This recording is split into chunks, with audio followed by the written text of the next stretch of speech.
Okay, let's crack straight on because time is pressing, and I just want to reiterate we've got an opportunity for some questions and some chat with our panel.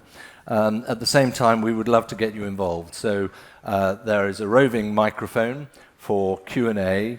I'll give you an opportunity to join in the discussion in the course of our session. We've got about 45 minutes to run through some of the key issues. Let me get straight into Ibrahim. I'm going to turn to you actually straight away. One of the biggest challenges facing everyone, I think, in the room, which is about energy use and which way to turn. You made a very strong point about your involvement with LNG in particular.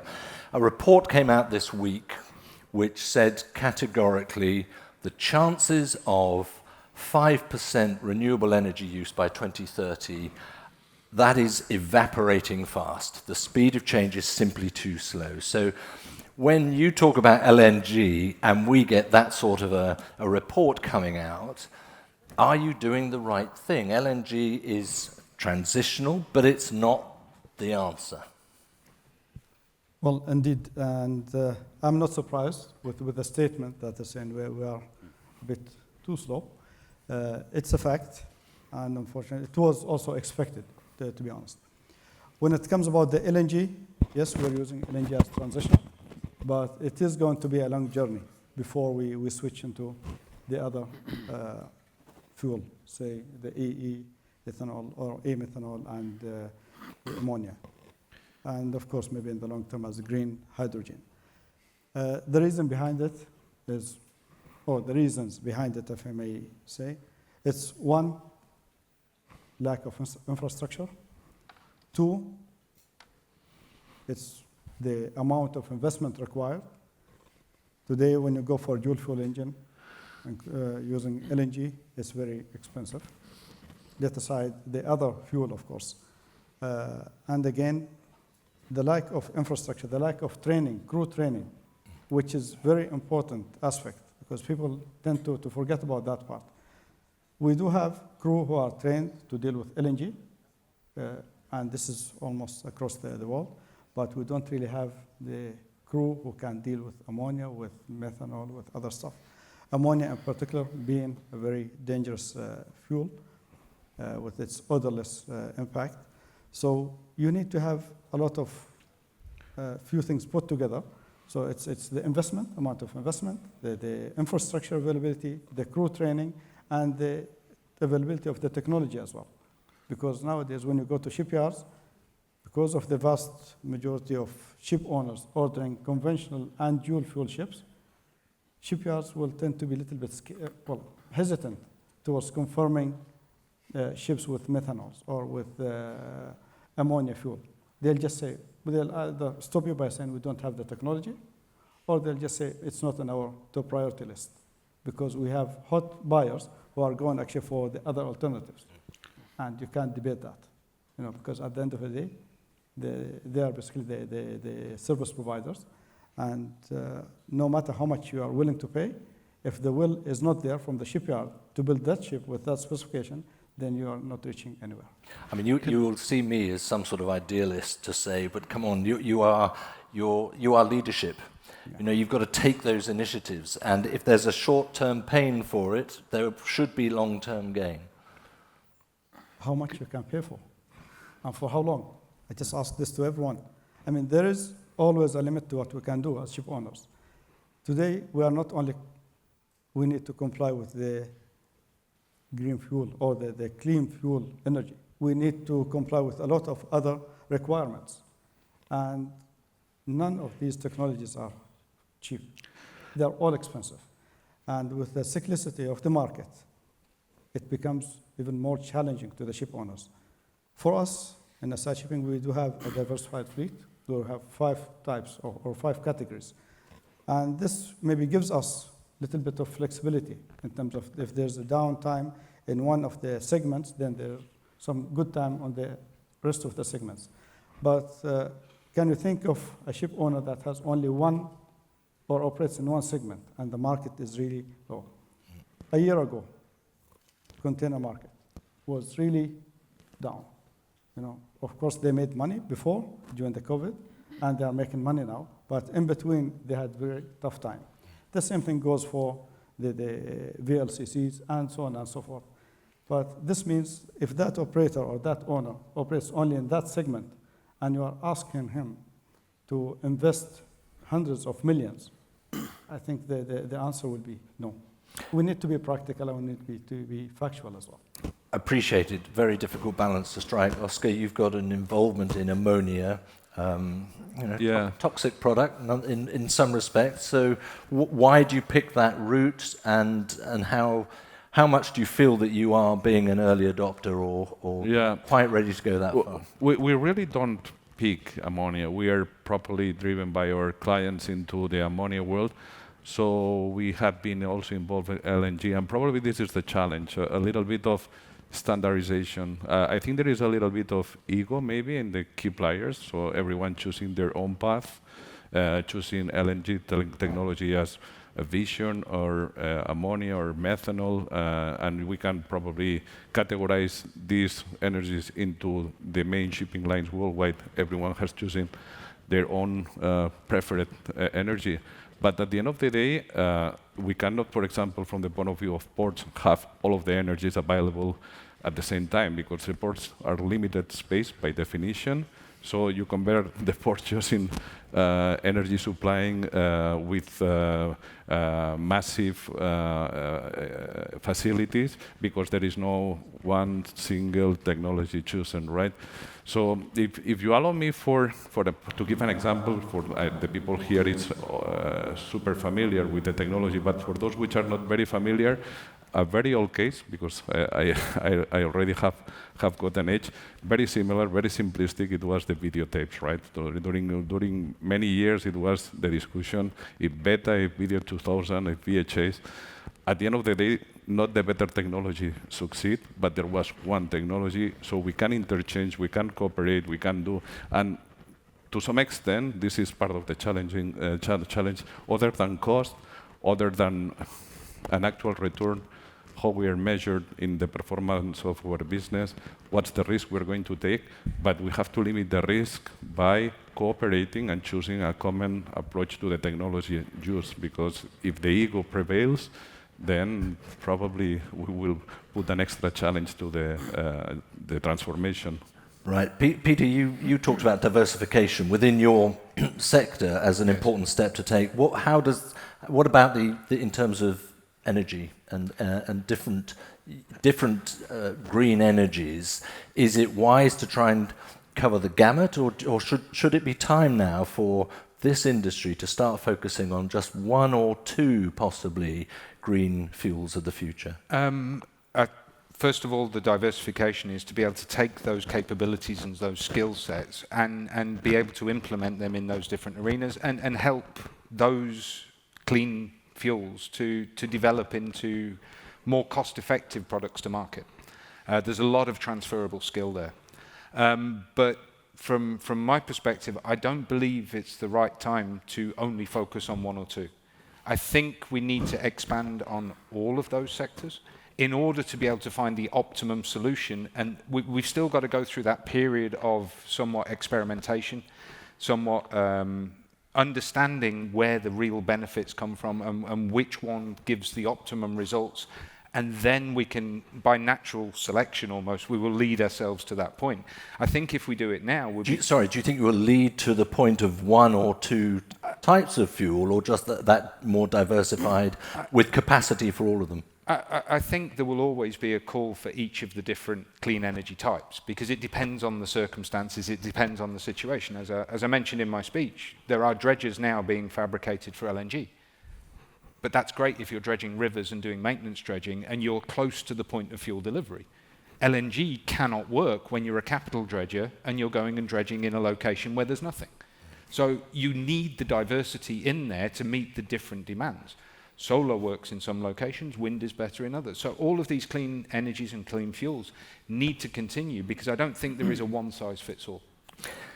If I may, Peter, I fully agree from ideal world perspective, but kind of chicken and egg problem, right? Because you need to diversify because there is no alignment on availability, but you cannot provide this availability because there is no single or a leading technology, right? So to some extent, I think we have to balance, and obviously there will be several occasions that obviously there will be a niche or cases where several technologies or energies will have their own they'll gain their own momentum. Yeah, but at some extent, I don't know if it's now, but sometime, if, for example, for the probability of infrastructure of ports, you want really to give a service to the clients or the shipping companies and so on, you cannot have the 4 or 5 energies available in the port because there's no space for the cargo. It cannot be. It cannot be.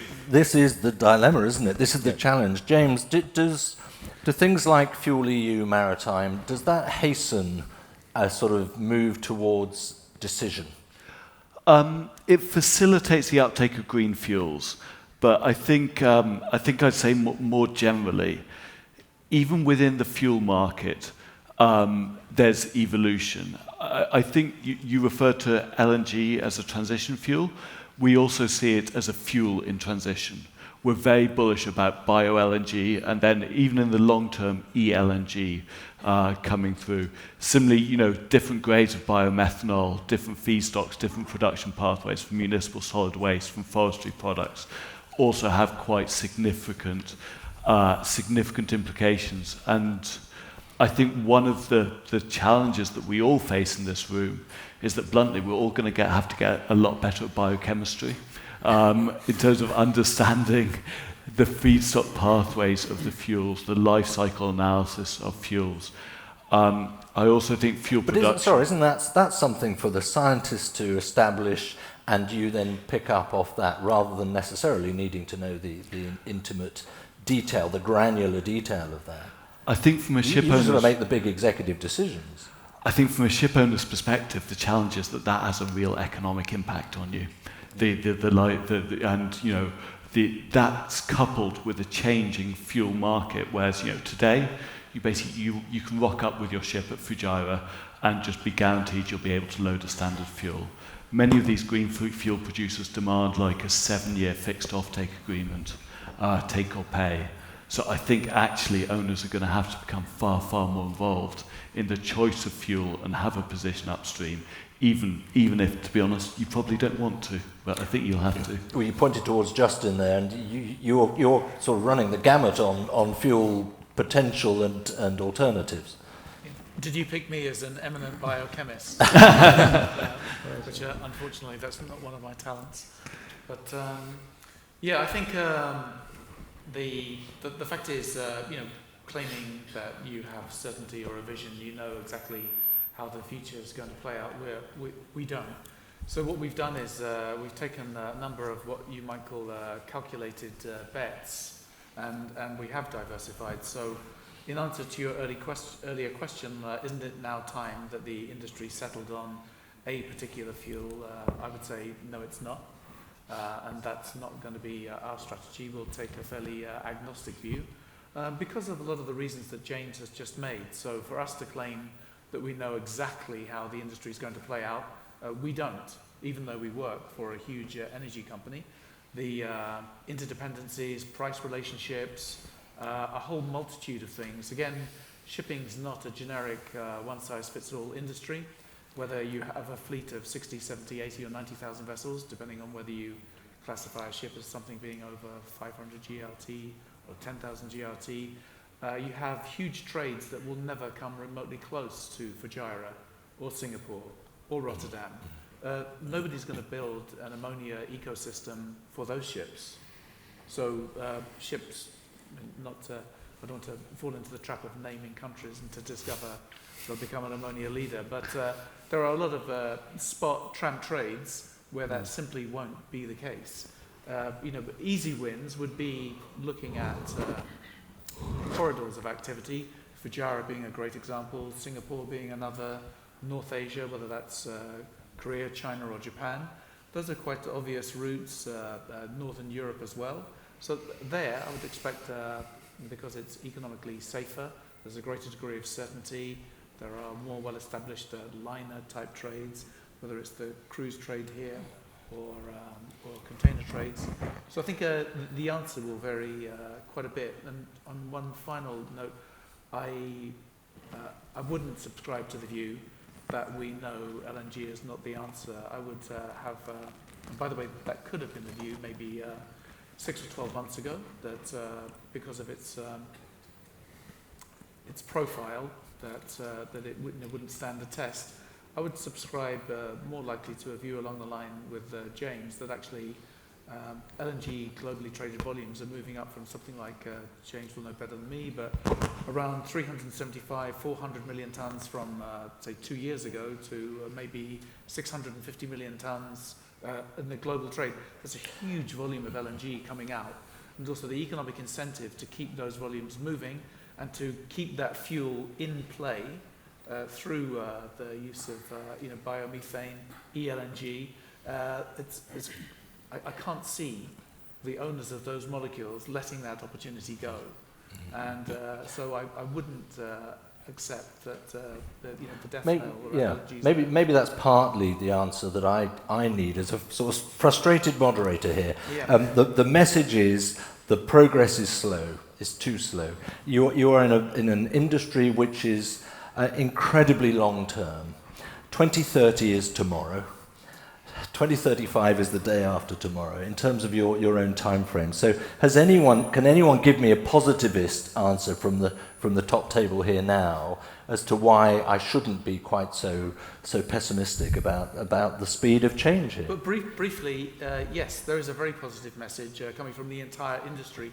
The average lead time for building ships historically, going back 10 years ago, was, depending on the type of vessel you're building, around 18 months to 2 years. Now it's much closer to 4 years. So that means we have a high degree of visibility over the vessels that are entering the market over the next 4 years, if you just look at the larger bulk commodity trades. And we see a huge uptake. Sitting next to one of the world's eminent shipping consultants here, you can tell me the answer better than I can. So what percentage of those vessels being built now have a dual fuel capability or option? I would think at least half, probably. Yeah, and I mean, for other sectors like containers, it's almost all container ships now are being built with dual fuel capability. So that's the reason to be optimistic. So we have a very high degree of visibility now. So solutions, but it is a multi-fuel future. I know that's a bit of a cliche, but it's become a cliche because it's true. Yeah. And so you should be optimistic, and the shipping industry is, we're quite used to being bashed, but we're making these choices collectively. Everybody in this room, that order book of billions and billions and billions of dollars of vessels, the overwhelming majority with dual fuel options, is coming, and we can see it. So that message, James, you talked about low regret or no regret. That's being picked up anyway, that you feel. I think it is certainly for some sectors. I think other sectors, to be honest, Justin referred to sort of some of the challenges with tramp trades. I think probably in the smaller bulker sector, that's a bit more challenging. But I would still say the industry hasn't fully internalized that message that fuel cost is going to be a lot higher than it is today. And even in more difficult sectors, making those difficult choices, shifting towards dual fuel, probably is going to be advisable. It's perfectly possible to build an LNG fueled ship and to change it to burning methanol. That's it's not totally straightforward, but it's very durable, established technology, established pathway. Going the other way is almost impossible. So to me, or certainly it's extremely expensive. You basically have to pretty much rip out quite a lot and start again. So to me, making that bold investment, putting in a bit more capex, will, on a total cost of ownership basis, significantly outpay itself over time. Okay, thanks very much. I'll move on from energy for a moment, or fuels, I should say, because perhaps one of the key words that we had this morning was collaboration, which is understandable, and I think we've got a panel that all recognises the value of collaboration and will promote it. But Dr. Al-Balushi, Give us an example or two, if you can, from your world of where collaboration has kicked in and really made a significant difference within health and safety in particular. Thank you, David. That's an interesting question. Yes, collaboration is really important in this sector. And I would like to highlight one of the important investment that we invested is in Dry Docks Dubai. We invested in Hamilman spider robots, basically to replace the normal grit blasting with the hydro blasting. And we achieved this successfully with many vessels of our clients in dry docks. We achieve over 45% of such technology implemented here. And we can see a lot of good result out of this technology, which is, at the end of the day, it really supports the decarbonization and the protection of the environment. Another thing I would like to highlight here, that in terms of the collaboration, I believe that benchmarking and visit different yards and enhance the cooperation between many companies in the same sector, in the same field. This will open more opportunities for us to explore and to exchange technologies in this sector. Apart from the challenges which are related to different aspects, but I'm talking about the best implementation of the technology. And recently we are working on the IFS technology.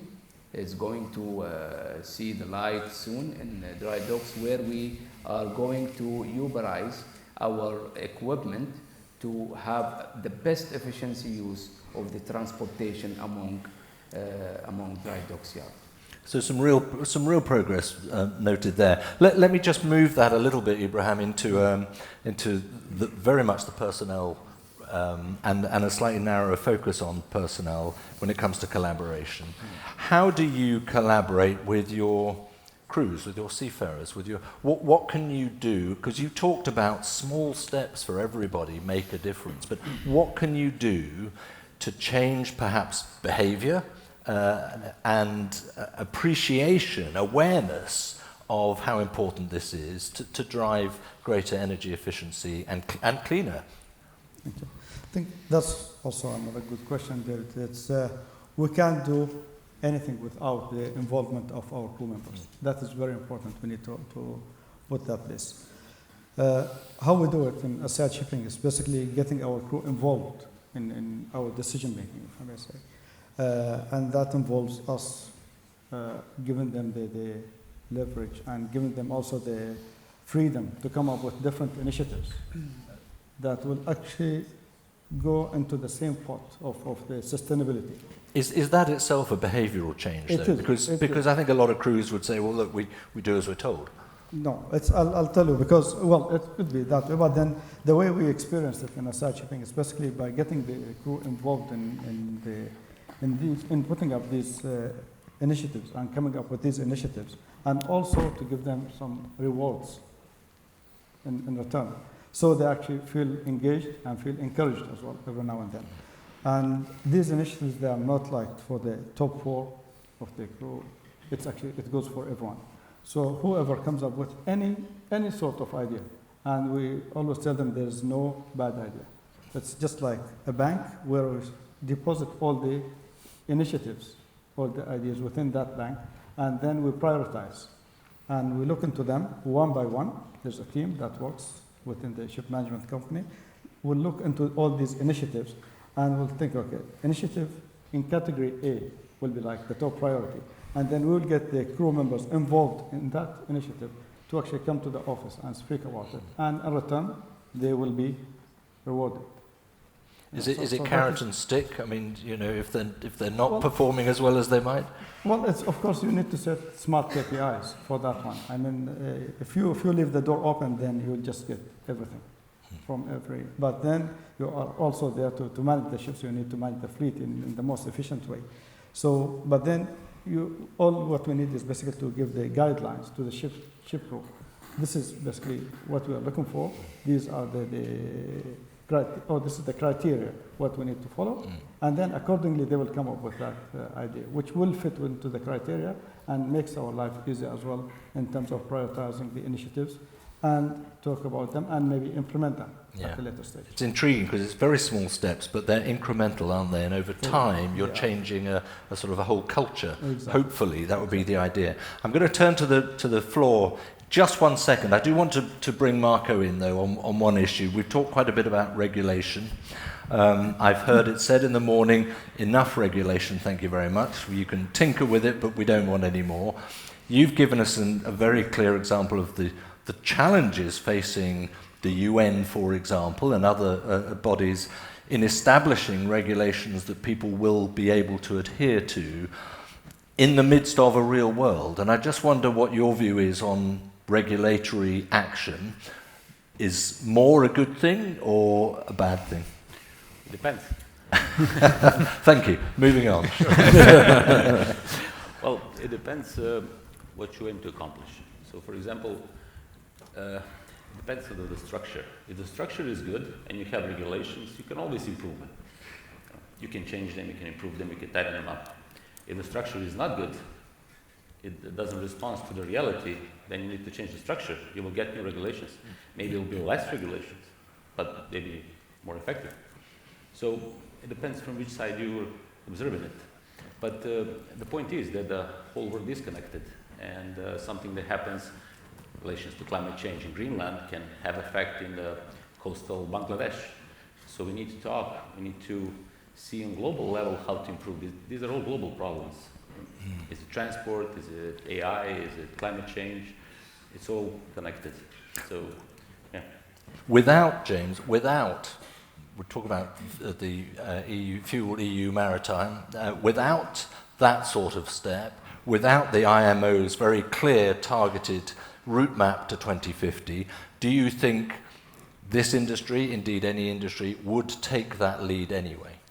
To be honest, unfortunately not. I think regulation is key in allowing ship owners to be able to give them the economic incentive to decarbonise and the economic incentive to switch fuel, be it to ammonia, be it to methanol, be it to LNG.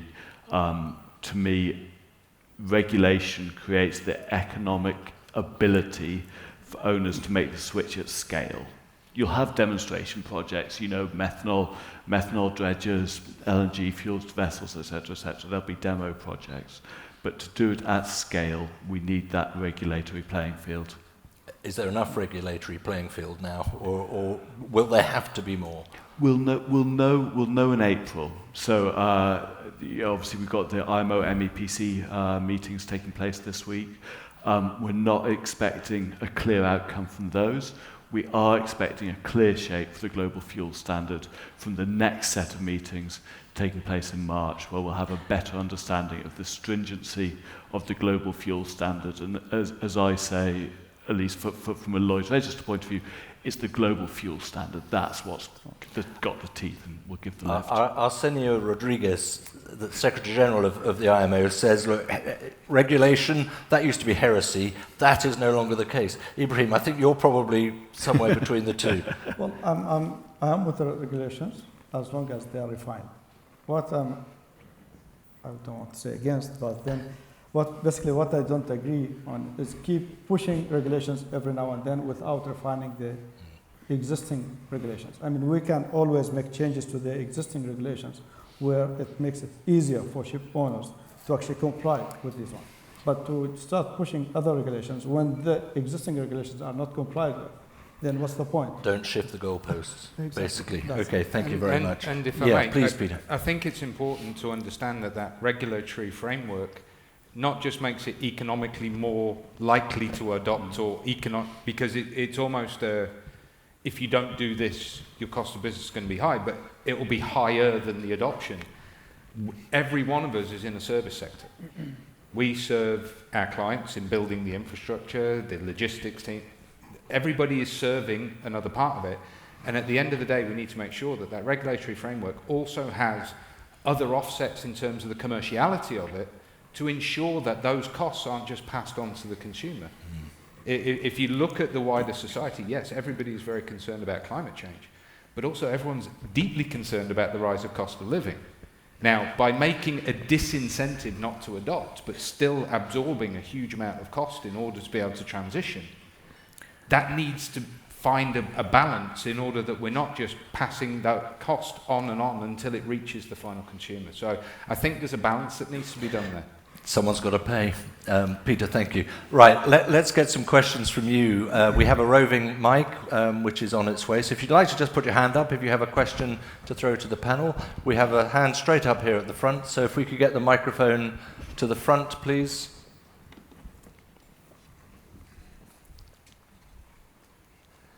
Yep, just along in the middle here. So if you could just let us know where you're from and your question. Thank you, sir. Hi, good afternoon. My name is Abdullah from AD Ports Group. My question to all the panel, from your point of view as a subject matter expert, what do you require from financing institutes to provide like some sort of packages to invest on the green projects? Thank you very much. Who'd like to pick up on that? What do you need? What is it that you need? Well, if I may, at least from the point of view of port industry, is the convincement that it will be a measurement on success, not only on profit returns, but also if the targeted achievements on whatever is the green goal that we're looking for. So the scorecard, and for example, AD Ports Group is a good example because the scorecard to measure at least all of the employees and management is containing a strong green thing. But from the point of view of investors, is that part of the target of the investment has got this strategic goal somehow in ports, and probably the return on investment could be weaker as it's a part of the bet. That's the only point, but it's quite difficult though at this stage to consider. A lot of you have talked about the vital need for that investment, and the money is out there. The cash is there somewhere, but it's about convincing investors to put it in. So what more can you do in terms of convincing investors that this is the time and that the potential rewards are significant? Obviously, there will be also a kind of alignment, right? I mean, again, there must be a kind of alignment on the so investment, for example, in a port, which is my case, on a greener terminal or something to facilitate a green development somewhere else, like an offshore facility. But there must be a continuity in this investment. There must be alignment on the investment, because making the private investment in the port without the proper advancing the development on the offshore winds, it makes kind of idle time where the investment becomes really uneconomic, right? So this kind of common effort, common understanding, and common goal for me is key in order to not lose the efforts and time and resources. That's a good point, because it's the siloed investment is a much more challenging offer in a way. Peter? Yeah, exactly. And it goes back to the word I think every one of us has mentioned during our presentations, which is collaboration. If we look at investments in infrastructure usually take a bit longer than other forms of investment to pay back. And it's really important that those investments are the right ones. Now, in our field, in the EPC world, early contractor involvement in that process has a proven track record in enabling the delivery of the project more efficiently, quicker and easier, because the construction techniques necessary to deliver the infrastructure are built into the infrastructure investment decision. And we've seen in numerous projects where contractors, the actual building contractors, are involved in the master planning, are involved in that on a collaborative basis with the customer, with the client. You end up with a lower cost, easier to build, faster delivered piece of infrastructure that meets the sustainability requirements, reduces the cost, and therefore is able to go to market as an investment giving returns much quicker. So that collaboration comes back to the core of it. And going back to the question, if the financial institutions that are offering the financing for these projects, if they make that part of their financial package and a requirement to do that, I think everybody wins in the end. Thank you very much indeed. Do we have any more questions? Oh, they're all coming thick and fast now. If we start here, sir, yeah, and then we'll move to the middle. So if we could bring the microphone over here, thank you. Hi, my name is Abhay from Greenfield Marine Technologies. I had a question regarding alternate fuels. Now, when you talk about the CO2 emissions from alternate fuels, you talk about it from a tank to a propeller part, from a vessel perspective. Okay, do you also include the well to the tank? Do you also look at that aspect of it? Because, correct me if I'm wrong, alternate fuels like methanol probably have a higher well-to-tank CO2 emissions, or LNG probably has the same as fossil fuel. So how do you take that into the larger picture about the greenhouse gas emissions from an alternate fuel perspective? Thank you. Could we make a very quick answer to that question? So we've done quite a lot on the fuels. Sure. Yes, but I think everyone on this panel is talking about the well-to-wake emissions. When we talk about life cycle assessment and all the requirements of biochemistry, that's what we're talking about. It really is that well-to-wake rather than just tank-to-wake emissions. Thank you very much indeed. Yes, sir, the gentleman with the glasses in the middle with his hand up. Thank you.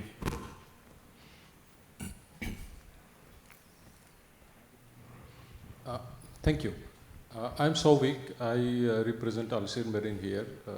Many of you guys probably didn't hear of us. We are a sister concern of ISC, and we take green technology very seriously. We own our ships. Now, we talk a lot about fuel here, and we talked about 2050 that we are going to go carbon neutral. And all the fuels that we talk about here are predominantly talking about less carbon intensity. We are not really talking about fuel that is going to be carbon neutral. And as owner of the ships and operators, there is a dilemma in how do we proceed forward.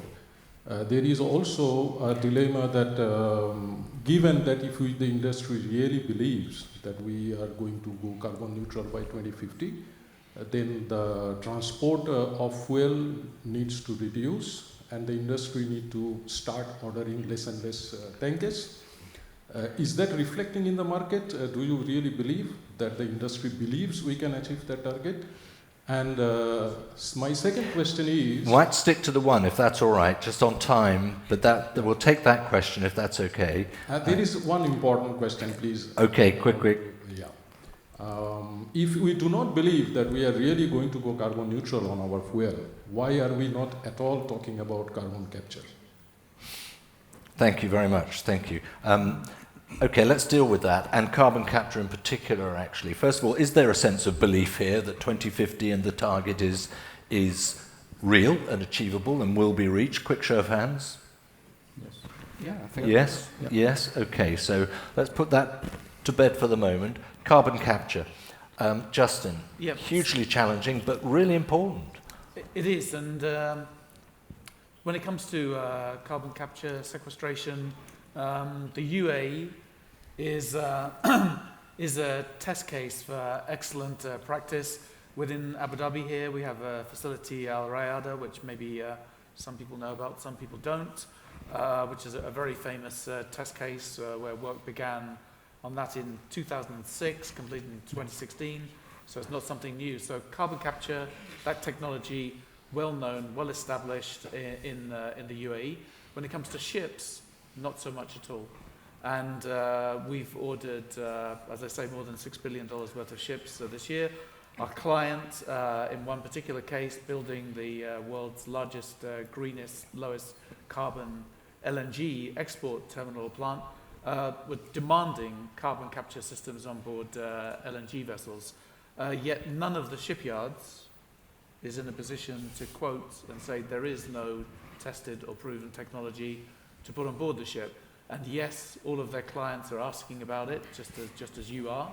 So from a practical viewpoint, the technology is well understood, the practice is well understood, but it's even at a price which we pay, it's not available. Yeah. It's not much more complicated than that. And there is a price. There is probably a big price, and the time lag again is very frustrating. Yeah, and also just having the technology available. So, by the way, it will come. It's a brilliant idea, and its day will come, but it's just not now. Ibrahim. Yeah. I think when it comes to carbon capture, it is, as I very much agree, it's challenging. But for us, as said, Dry Dock, we are, as a matter of fact, we are now in discussion with one of the leading makers in this carbon capture technology. And we are at quite an advanced stage where hopefully we will start to provide that solution as a shipyard to basically start and build this. But on top of it, what I would like also to mention here for us, and as I said, we are now running our pilot project for a rotor sail ship. It's in one of our very large ore carriers. And the project is actually being, now it's been done. And we expect the ship to sail from the shipyard by mid of October this year. Okay. And it will be the first one, I think, within the region. It's quite a big ship. And based on that technology, of course, I mean, though it's just about reducing the fuel emission instead of, or the CO emission instead of capturing the carbon. But we go back to this carbon capture thing. And I want to re-emphasize on this one. Now we have the EU ETS, okay, where we will, or we started, in fact, paying tax. My question here, where does that money go? Well, James might be able to answer that. Otherwise, we don't have a commissioner on the panel. EU central budget. Central it doesn't get reinvested in shipping. Thank you very much. It's EU central budget, gentlemen, ladies and gentlemen. It's not EU shipping sustainability budget. And this is basically the point we're trying to make here. As a taxpayer, you would expect a service against the money that you pay. But you won't pay tax, you know, to basically have, well, you pay it in the UK for an investment that happens in South Africa. You don't do that. And this is basically what's happening now. For us as ship owners, we end up paying tax for non-shipping related, well, tax from shipping to be, I don't know, the money maybe to be invested in some non-shipping related business. I mean, why that money doesn't go, at least part of it, or a small portion of it, goes into the research and developments where people like James, for example, benefit from this. Where the UN actually comes and say, well, 50% or 20% or even 10% of that money should go to this pot. That is not happening. So we talk about carbon capture, and then we put all the regulations required for that carbon capture. But you know what? You pay the money and we'll not use it for you. We'll do it for somebody else. The optics are not good. The reality, perhaps, is not either. But maybe a bit more transparency would help as well. I'm just going to have a look at the boss, Trevor. In terms of timing, we're all right for a few more minutes. So we've got a few more questions. We have one here at the front and then the gentleman in the middle there. So we've got time for 2 or 3 questions. Could we get the microphone back to the front, please?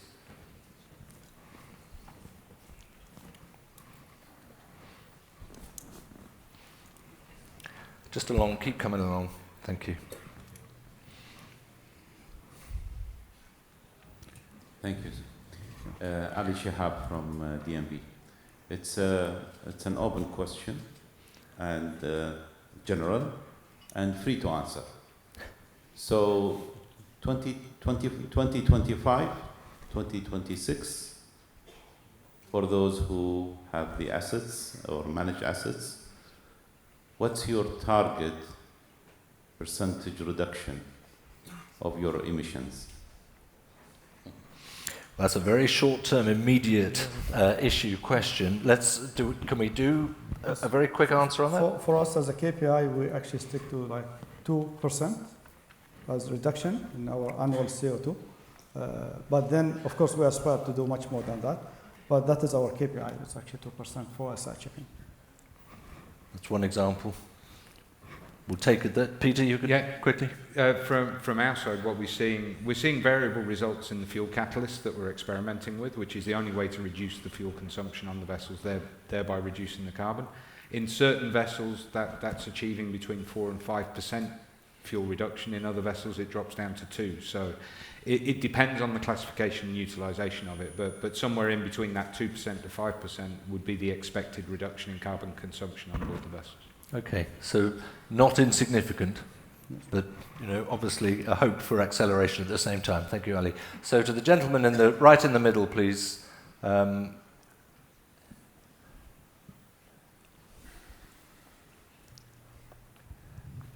you. Yeah, my name is Jamil Ali from Bureau Veritas. First, a quick comment on reaching net zero by 2050. I think if we look at the latest IMO revised strategy for reduction of greenhouse gases, there's 2 trajectories. One of them reaching by 2050, the most optimistic one, and the other one is, if you interpolate down, roughly 2057. So hence they have written in some flexibility saying near or around 2050. So I don't think any of us can really guarantee, but my question is more about the drivers. I mean, we've talked about legislation being one of the main drivers, but and also market-based measures. But what other way? I mean, I don't think we can really rely on everybody in this planet to be really believers in climate change and to really be driven by everyone on the planet. I think there have to be certain drivers, regulation being one of them, market-based measures being another one, but maybe there's some other drivers that I have not thought about. That's basically my question, about what drivers are, other than regulation and market-based measures. Yeah, what other drivers are there? I mean, there are those who would say, actually, this could be done by 2040. So are they the drivers? Is it about individuals, James, who can push that case? Beyond, I mean, we've talked a lot about the commercial realities as well. No one wants to sort of go to the wall in trying to reach a target. Yeah, I think it's going to be tough. I think it's going to be really tough to go. You can develop a strategy, you can buy your fuel, you can implement your energy-saving devices, but I think it is a really big lift for a global industry to do voluntary decarbonisation. And to be honest, we haven't really. I think if you look at decarbonisation initiatives, not just shipping, but globally across the world, to be honest, regulation has been what's driven it. Any other drivers? Can you, Oscar? If I may, I think it will be the cultural change. And here Peter has raised that topic, right? It's kind of cascade effect on the investments and the cost of these investments, and the final consumer is the one to pay. So all of us and the people in general, when they in the supermarket grab whatever piece of whatever, instead of looking to the price, but also looking on the carbon footprint impact, then it will start a demand upstream in order to force this demand. There will be, I think, cultural change is a key driver that everyone is convinced. Very, very important and good point. Marco, when it comes to geopolitics, that's a driver against, isn't it, most of the time? Just a quick add-up. So geopolitical dynamism is pushing many important topics, which are burning topics for the whole humanity under the rug, because we have wars, we have some other priorities. And unfortunately, these are the negative contributors to this. But there might be a hope. Chinese Prime Minister reached out a couple of years ago saying about general decrease in our carbon, and said we can do it even earlier. He surprised the whole United Nations there with that statement. Is it realistic? We will see. But there's always hope. It's just a problem of how coordinate all this. Like we were mentioning in the break, the whole world functions like I would say like a system of connected vessels, and each vessel is not, they're all different. Some of them are wide, some of them deep, different materials. But when you have something like climate change and melts the ice, let's say, on the north, and you have a tide, you will overlap, and then people start thinking. It's disturbing. So this dynamics could change current. It could go also in a good way. As it is now, it looks pessimistic. But like I said, always hope. Okay. I think it's worth mentioning, you mentioned China, Marco.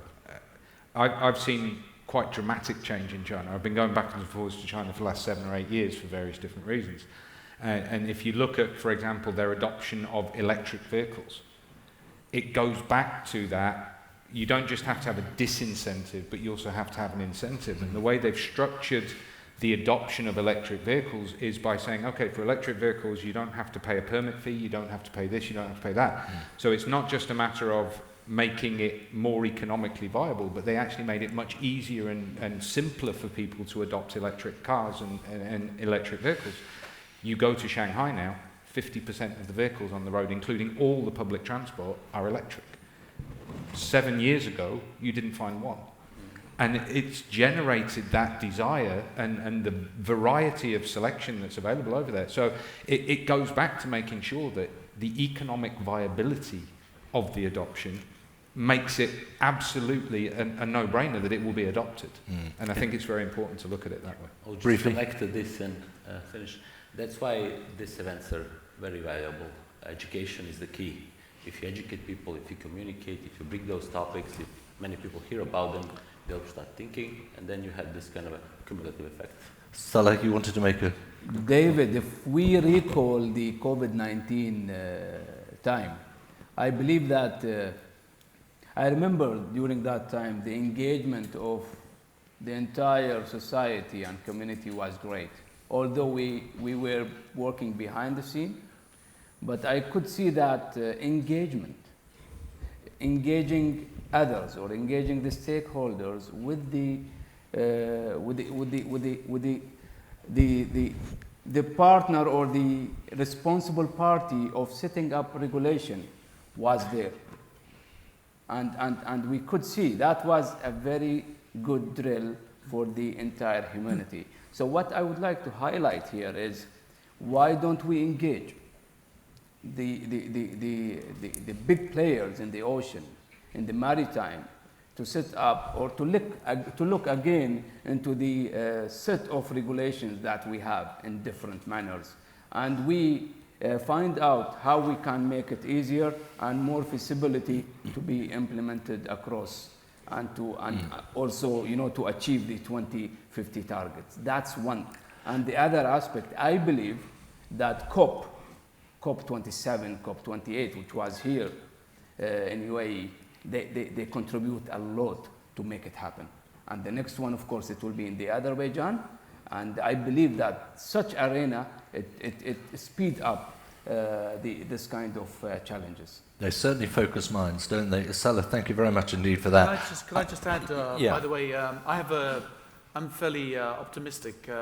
Why so? Because I think that technology, in particular AI, based on my own personal experience of some developments within our own company, I'll just briefly share that. So there are many AI skeptics, people wondering whether this will really deliver.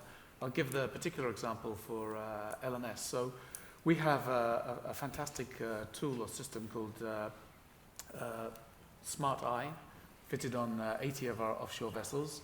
It took a very long time to develop, so I've seen the ups and downs to get there. But rather than spend too much time on it, you can look for AIQ is the name of the company that we partnered with. It's an Abu Dhabi-based company.